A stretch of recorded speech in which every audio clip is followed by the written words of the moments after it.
Good morning बच्चों last की video में हम लोग बात कर रहे थे रेस्पिरेशन की बात कर रहे थे, ठीक है ना। हमने रेस्पिरेशन की डेफिनेशन देख ली थी जिसमें हमने रेस्पिरेशन की डेफिनेशन देख ली, टाइप्स ऑफ रेस्पिरेशन देख लिए थे, ठीक है ना। जिसमें हमने बात की थी एक्सटर्नल रेस्पिरेशन और इंटरनल रेस्पिरेशन की, एक्सटर्नल रेस्पिरेशन और इंटरनल रेस्पिरेशन की। साथ ही साथ हमने बात की थी एरोबिक रेस्पिरेशन, जो कि किसमें हो, प्रेजेंस ऑफ O2 O2 की क्या हो, प्रेजेंस में पाया जाए। दूसरा टाइप का रेस्पिरेशन क्या कहलाएगा, ये क्या होगा, विदाउट O2, या कह सकते हैं absence of O2, absence of O2, anaerobic respiration. इसमें क्या होता है, जो भी ग्लूकोज होता है, मोस्टली ग्लूकोज होता है, किसमें चेंज हो जाता है, इथाइल अल्कोहल में, जिसी को बोलते हैं हम लोग इथेनॉल बोलते हैं, C2H5OH। कई समय क्या होता है, जब ऑक्सीजन की बॉडी के अंदर कमी होने लग जाती है तो लैक्टिक एसिड का भी ये फॉर्मेशन करने लग जाता है। कम मात्रा में क्या एनर्जी प्रोड्यूस होगी इससे, तो ये किसकी एब्सेंस में तो था। हमने जैसे यहाँ पे O2 नहीं लगाई, अगर O2 लगाते तो ये रिएक्शन बन जाती, ठीक है ना। इन दोनों को हमने बोल दिया था एरोबिक और एनारोबिक रेस्पिरेशन। उसके बाद में यदि बात की जाए रेस्पिरेटरी ऑर्गन्स की, रेस्पिरेटरी ऑर्गन्स की यदि बात की जाए, ठीक है ना। रेस्पिरेटरी ऑर्गन क्या हो, ह्यूमन बॉडी की हम लोग बात कर रहे हैं, ह्यूमन बीइंग की हम लोग क्या कर रहे हैं, बात कर रहे हैं। तो वेल डेवलप्ड क्या पाया जाएगा, रेस्पिरेटरी सिस्टम पाया जाएगा। रेस्पिरेटरी सिस्टम पाया जाएगा किसके लिए, गैसियस एक्सचेंज के लिए। अब गैसियस एक्सचेंज की हम लोग बात कर रहे हैं, CO2 और O2, ये दोनों क्या होती हैं आपस में, जैसे CO2 को अंदर लिया जाता है, सॉरी O2 को अंदर लिया जाता है, CO2 को बाहर रिलीज किया जाता है, ठीक है ना। ये पूरा का पूरा प्रोसेस आप रेगुलर चलता रहेगा, इसी को हम लोग बोलते हैं गैसियस एक्सचेंज, ठीक है ना। तो सबसे पहले हम लोग बात करते हैं रेस्पिरेटरी ऑर्गन की। ऑर्गन में यदि बात की जाए तो सबसे पहला पार्ट क्या होता है, यहाँ पे नॉस्ट्रिल होता है। सबसे पहला पार्ट क्या होता है, नॉस्ट्रिल। अब नॉस्ट्रिल क्या होता है, जो भी नोज़ होती है, जो नोज़ में जो जहाँ पे नोज़ ओपन होती है, ठीक है ना, ये जो पोर्शन पाया जाता है हमारे माउथ का, इस प्रकार से, ठीक है ना। ये आपकी आइज़ हो गई,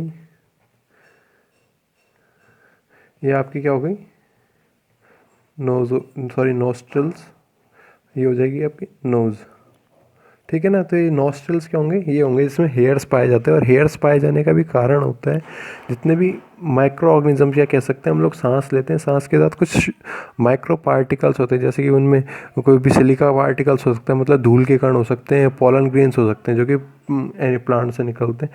तो ये क्या होते हैं, बॉडी के लिए हार्मफुल होते हैं, जिनको हेयर्स की सहायता से रोका जाता है। दूसरा होता है, इसमें म्यूकस ग्लैंड्स पाए जाएंगे। म्यूकस क्या होता है, चिकना पदार्थ होता है, कुछ स्लाइमी सब्सटेंस होता है, जो कि इसको थोड़ा सा मॉइस्ट कंडीशन में बनाए रखता है। मॉइस्ट होती है, गीला बनाए रखता है।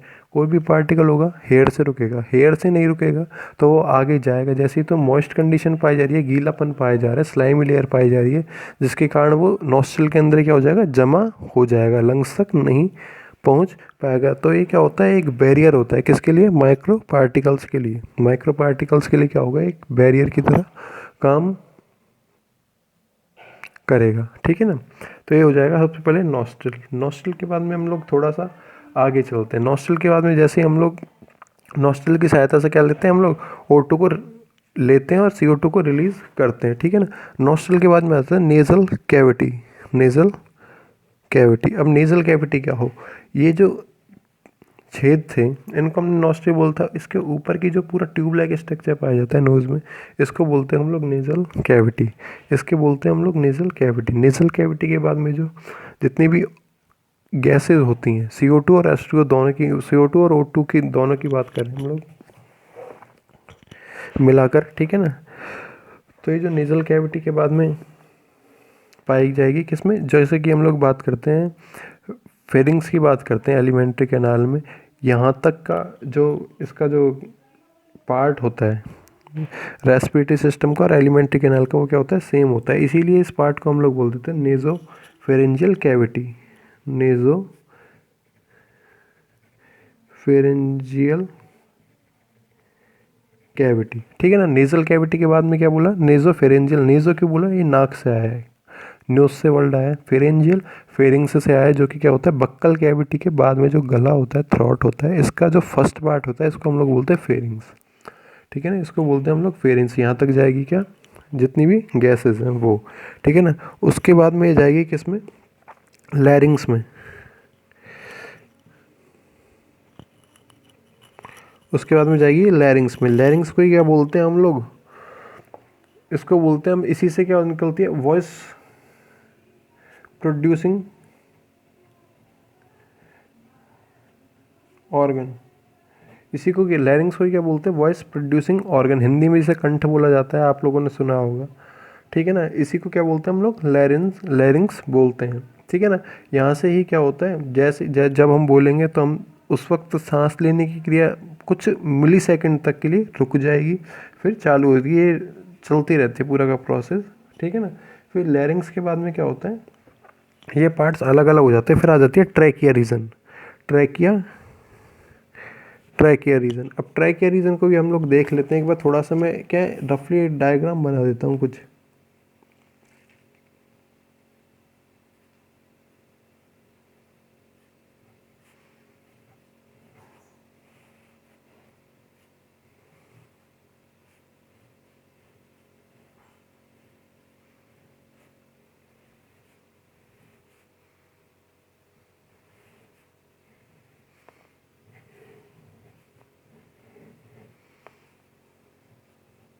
इसमें समझ लेंगे हम लोग अब क्या है, पूरे के पूरे रेस्पिरेटरी सिस्टम को।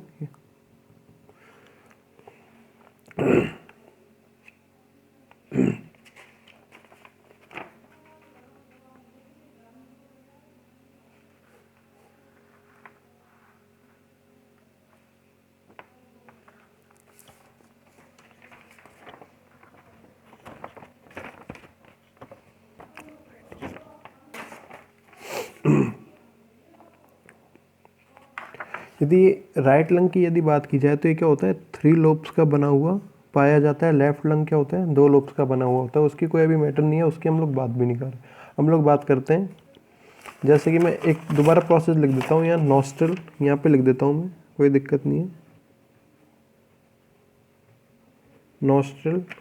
नॉस्ट्रल के बाद में आए थे हम लोग नेजल कैविटी। नेजल कैविटी के बाद में आए थे नेसोफेरेंजियल कैविटी।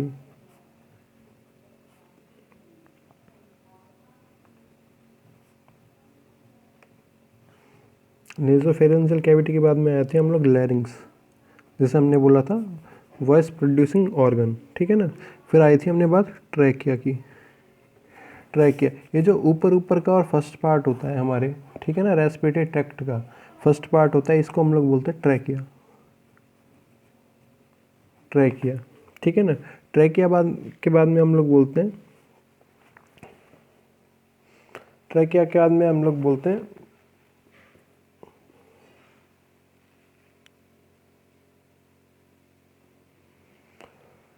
ये हो जाते हैं ब्रोंकस, ठीक है ना। ये क्या हो जाते हैं, ब्रोंकस हो जाते हैं। और कुछ बुकों में क्या बोल देते हैं, इस पार्ट को थोड़ा सा 2 पार्ट्स में क्या करते हैं, ऊपर की तरफ मैंने बना रखा है, जैसे कि आपके थोड़े से हॉर्न लाइक स्ट्रक्चर्स निकाल रखे हैं। इस पार्ट को हम लोग बोल देते हैं, कुछ बुक्स के अनुसार, कुछ साइंटिस्ट के अनुसार क्या बोल देते हैं, एपिग्लॉटिस। इस पे क्या होता है, जितना भी आपका ये एलिमेंट्री कैनाल है और रेस्पिरेटरी ट्रैक्ट अलग अलग हो जाता है। इस पे क्या होता है, एक वॉल्व लाइक स्ट्रक्चर पाया जाता है। वॉल्व होता है, एक गेट नुमा संरचना पाई जाती है, गेट लाइक स्ट्रक्चर पाया जाता है, जो कि करता है जैसे ही हम लोग सांस लेते हैं उस वक्त हम लोग खाना नहीं खा सकते, और खाना खाते तो उस वक्त हम सांस नहीं ले सकते। अब इसका मतलब ये नहीं है कि खाना खाते वक्त हम लोग सांस नहीं लेते। वो होता है कि जब इस वक्त क्या होता है, यहाँ पे फूड होता है, तब वो कुछ सेकंड के लिए, कुछ मिली सेकंड के लिए ये जो रेस्पिरेशन की जो प्रोसेस है रुक जाता है, ठीक है ना। उस वक्त वापस से चालू हो जाता है। इसीलिए क्या होता है, कभी कभी हमें ठसका लग जाता है बोलते समय, बात करते समय, यदि हम कुछ खा रहे हैं तो उसमें कोई भी फूड पार्टिकल जाने के कारण, एपिग्लॉटिस में फूड पार्टिकल जाने के कारण क्या हो जाता है, ठसका लग जाता है, ठीक है ना। ये प्रोसेस है पूरा का पूरा। फिर एपिग्लॉटिस हो गया, ट्रैकिया हो गई, इसको हम लोग बोलते हैं ब्रोंकस। ये ब्रोंकस आगे जाके किस में चेंज हो जाएगा, ब्रोंकाई में चेंज हो जाएगा। ब्रोंकस आगे जाके किस में चेंज हो जाएगा, ब्रोंकाई में। ब्रोंकाई में क्या हो जाएगा चेंज, ये दो पार्ट्स क्या कहलाएंगे, ब्रोंकाई, ये दो पार्ट्स कहलाएंगे आपके ब्रोंकाई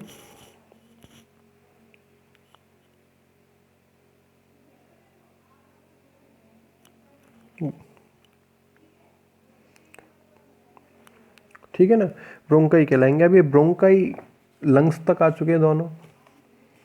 हम लोग ट्रैकिया की बात की, ट्रैकिया के बाद में हम लोग आ गए किस में, ब्रोंकस में आ गए, ब्रोंकस में आ गए। ब्रोंकस से हम लोग आ गए ब्रोंकाई में। ब्रोंकाई के बाद में आएंगे ब्रोंकीओल्स में।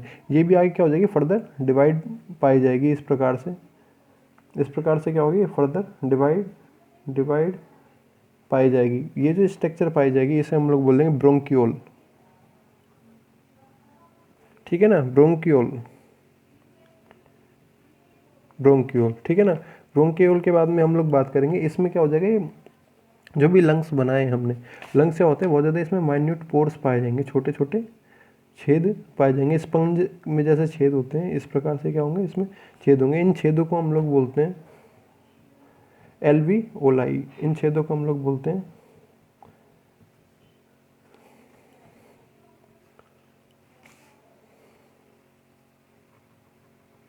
एल्वियोलाई। ठीक है ना, ये पूरा का पूरा प्रोसेस है। एल्वियोलाई में क्या होता है, यहाँ तक ब्लड कैपिलरीज, कैपिलरीज क्या होती है, आती हैं ब्लड कैपिलरीज। अब हमने बात की नॉस्ट्रल से, हमने ली O2। एक मिनट देखना, O2 का प्रोसेस हो गया ये वाला, O2 का प्रोसेस क्या हो गया, ये वाला। O2 कहाँ से आएगी, नॉस्ट्रल से हमने ली, एनवायरनमेंट से ली। ठीक है ना, और भी कर देता हूँ मैं, एनवायरनमेंट से हमने इनटेक किया, नॉस्ट्रल में गई, नॉस्ट्रल से नेजल कैविटी में गई, नेजल से नेजोफेरेंशियल कैविटी में, फिर लैरिंग्स में गई। ठीक है ना, क्योंकि कई जो वर्ड्स होते हैं जो हम लोग बोलते हैं तो कुछ मुंह से हमारे क्या निकलती है, हवा निकलती है। हवा किसके रूप में निकलती है, इसी फॉर्म में निकलते हैं। फिर ट्रैकिया में गई, जो कि ये है आपके पास, पूरा पूरा डायग्रामेटिकली मैंने समझा दिया। ट्रैकिया के बाद में कहाँ जाएगी, ब्रोंकस में जाएगी। कहाँ जाएगी, ब्रोंकस में। ब्रोंकस आगे फर्दर दो पार्ट्स में डिवाइड हो जाएगा, जो है जैसे पेड़ की टहनी होती है, एक जो स्टेम होता है, मेन स्टेम होता है, इसे हमने बोल दिया ब्रोंकस। ठीक है ना, ये आगे फर्दर डिवाइड होगा, ये आगे फर्दर डिवाइड होगा दो पार्ट्स में, इसे हमने बोल दिया ब्रोंकाई। ये ब्रोंकाई जैसे ही लंग्स के अंदर एंटर करेगी, लंग्स के अंदर एंटर करेगी तो क्या हो जाएंगे, बहुत ज़्यादा डिवाइडेशन इसमें पाया जाएगा, इसे हम लोग बोलेंगे ब्रोंकीओल बोलेंगे। ठीक है ना, ब्रोंकीओल के बाद में O2 आ जाएगी एल्विओलाई में। हमारा काम था सेल्स तक O2 को पहुँचाना, हमारा काम था सेल्स तक O2 को पहुँचाना। एल्विओलाई के बाद O2 कहाँ आ जाएगी, ब्लड एब्जॉर्व कर लेगा। ब्लड में जो पाया जाता है हीमोग्लोबिन, जिसे H भी लिखा जाता है, हिंदी में इंग्लिश में लिखते हैं हीमोग्लोबिन। ये कह सकते हैं आरबीसी होती है ना, आरबीसी के अंदर पाया जाता है हीमोग्लोबिन। ठीक है ना, हीमोग्लोबिन क्या लेता है, इस O2 को, मतलब Hb प्लस O2 एक सब्सटेंस बन जाएगा, यहाँ पे बन जाएगा HbO2। ठीक है ना, HbO2, इसको इस प्रकार से भी लिखते हैं रिएक्शन को, HbO2, ये हो जाएगा हीमोग्लोबिन प्लस ऑक्सीजन। ठीक है ना, ये जो सब्सटेंस बन के आया इसे हम लोग बोलते हैं ऑक्सी हीमोग्लोबिन। ये कहाँ तक जाएगा, सेल्स तक जाएगा।